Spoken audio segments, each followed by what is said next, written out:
Une médiathèque, un livre pédagogique et un mémorial sur l'esclavage, le tout accessible sur un site internet. L'Institut du Tout-Monde l'a concrétisé. Le site a été présenté au Conseil régional d'Île-de-France. Nous avons suivi une classe de CM2 sensibilisée à l'histoire de l'esclavage qui a contribué à l'enrichir. Kelly Pujard, Bernard Orozco.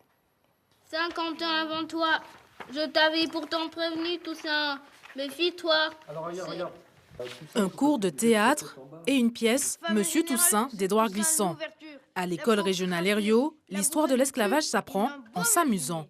Monsieur Toussaint, vous délirez. À qui parlez-vous? Des personnages comme Toussaint l'Ouverture et des notions comme la traite négrière n'ont plus de secret pour ces écoliers. Les esclaves, on les emmenait dans des bateaux, ça s'appelait le commerce triangulaire et c'était à l'époque de Napoléon Bonaparte. J'aimerais pas être esclave,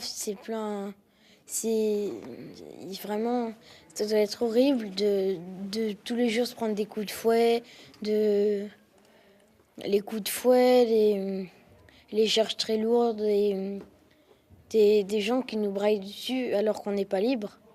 Le théâtre, mais aussi la création d'un recueil de poèmes ont permis de mieux assimiler ce pan de l'histoire. On leur a expliqué ce qu'était la cruauté de ce statut et de cette vie des esclaves. Ça les a forcément touchés. Pour certains d'entre eux, ça les a questionnés du point de vue de leur identité, parce qu'ils se sont dit « mais est-ce que moi je ne suis pas descendant aussi d'esclaves ?» Et à partir de ce travail, on a pu, quelle que soit l'origine des élèves, travailler sur l'humanité profonde.